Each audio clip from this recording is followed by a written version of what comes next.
Israel ಅಣು ಪರೀಕ್ಷೆ ನಡೆಸಿದೆಯಾ? ಇರಾನ್ನ ಜೊತೆ ತೀವ್ರ ಒತ್ತಡದ ನಡುವೆ ಇಸ್ರೇಲ್ನಲ್ಲಿ 4.2 ತೀವ್ರತೆಯ ಭೂಕಂಪ. ಇದು ಸಾಮಾನ್ಯ ಭೂಕಂಪನ ಅಥವಾ ರಹಸ್ಯ ನ್ಯೂಕ್ಲಿಯರ್ ಟೆಸ್ಟ್ ಅನ್ನುವಂಥದ್ದು ಇಡೀ ಜಗತ್ತು ಕೇಳ್ತಿರೋಂಥ ಪ್ರಶ್ನೆ.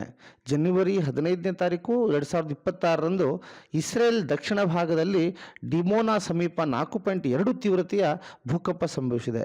ಅಚ್ಚರಿ ಸಂಗತಿ ಅಂದರೆ ಈ ಭೂಕಂಪ ಸಂಭವಿಸಿದ ಕ್ಷಣದಲ್ಲೇ ಇಸ್ರೇಲ್ನ ಶಾಲೆಗಳಲ್ಲಿ ರಾಷ್ಟ್ರ ಮಟ್ಟದ ಎಮರ್ಜೆನ್ಸಿ ಡ್ರಿಲ್ಗಳನ್ನು ನಡೆಸ್ತಾ ಇದ್ರು.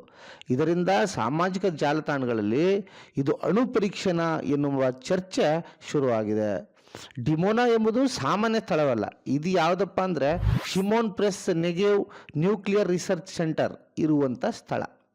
ಇಲ್ಲಿ ಅತ್ಯಂತ ರಹಸ್ಯ ಅಣು ಕೇಂದ್ರವಾಗಿದ್ದು ಇಸ್ರೇಲ್ ಅಧಿಕೃತವಾಗಿ ತಮ್ಮ ಬಳಿ ಅಣ್ವಸ್ತ್ರ ಇದೆ ಅಂತ ಇದುವರೆಗೂ ಒಪ್ಕೊಂಡಿಲ್ಲ. ಅದಕ್ಕಾಗಿ ಡಿಂಬೋನಾ ಬಳಿ ಏನಾದರೂ ಇದನ್ನು ಪರೀಕ್ಷೆ ನಡೆಸಿರ್ಬೋದಾ ಎನ್ನುವಂಥ ಅನುಮಾನ ಇಡೀ ಪ್ರಪಂಚಕ್ಕೆ ಕಾಡ್ತಿದೆ. ಇನ್ನು ಭೂಕಂಪ ತಜ್ಞರು ಅಂತಾರಾಷ್ಟ್ರೀಯ ಸೆಸ್ಮಿಕ್ ಮಾನಿಟರಿಂಗ್ ಸಂಸ್ಥೆಗಳ ಪ್ರಕಾರ ಇದು ಸಾಮಾನ್ಯ ಪ್ರಾಕೃತಿಕ ಭೂಕಂಪ, ಡೆಡ್ ಸಿ ರಿಫ್ಟ್ ಎನ್ನುವ ಫಾಲ್ಟ್ ಲೈನ್ ಕಾರಣ ಪ್ರಾಕೃತಿಕ ಭೂಕಂಪ ಅಂತ ಹೇಳ್ತಾರೆ. ಅಣು ಪರೀಕ್ಷೆಯಲ್ಲ, ಡೆಡ್ ಸಿ ರಿಫ್ಟ್ ಎನ್ನುವ ಫಾಲ್ಟ್ ಲೈನ್ ಕಾರಣ ಅಂತ ಹೇಳ್ತಾರೆ. ಯಾವುದೇ ಅಂತಾರಾಷ್ಟ್ರೀಯ ಅಲಾರಾಮ್ ಸಿಗ್ನಲ್ ಕೂಡ ಇಲ್ಲಿ ಮೊಳಗಿಲ್ಲ ಅನ್ನೋಂಥದ್ದು ಹೇಳ್ತಾರೆ. ಅಕಸ್ಮಾತ್ ಅಣು ಪರೀಕ್ಷೆ ನಡೆಸಿದ್ದಿದ್ರೆ ಸೆಸ್ಮಿಕ್ ಸಿಗ್ನೇಚರ್ ಸಿಗ್ತಾ ಇತ್ತು ಅಂತ ಹೇಳ್ತಾರೆ. ಆದರೆ ಈಗಿನ ಕಾಲಮಾನದಲ್ಲಿ ಇಸ್ರೇಲ್ನ ಟೆಕ್ನಾಲಜಿಯನ್ನು ಯೋಚನೆ ಮಾಡಿದಾಗ ಅದು ಆ ರೀತಿ ಮಾಡಿರೋದು ಕೂಡ ಆಶ್ಚರ್ಯ ಏನು ಪಡಬೇಕಾಗಿಲ್ಲ.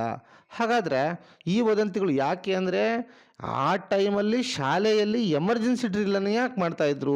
ಹಾಗಾದರೆ ಮುಂಚೆನೇ ಇವರಿಗೆ ಗೊತ್ತಿತ್ತಾ ಇದು ಬರುತ್ತೆ ಅನ್ನೋಂಥದ್ದು? ಆ ರೀತಿಯ ಹಲವಾರು ಪ್ರಶ್ನೆಗಳನ್ನು ಇಲ್ಲಿ ಕೇಳ್ತಾ ಇದ್ದಾರೆ. ಹೀಗಾಗಿ ಸ್ನೇಹಿತರೆ, ಇಸ್ರೇಲ್ ಅನ್ನುವಂಥದ್ದು ಯಾವಾಗಲೂ ಅಣ್ವಸ್ತ್ರವನ್ನು ಹೊಂದಲೇಬೇಕು ಅನ್ನೋಂಥ ಹಪಾಪಿಯನ್ನು ಹೊಂದಿತ್ತು. ಮಾಡಿರಬಹುದು.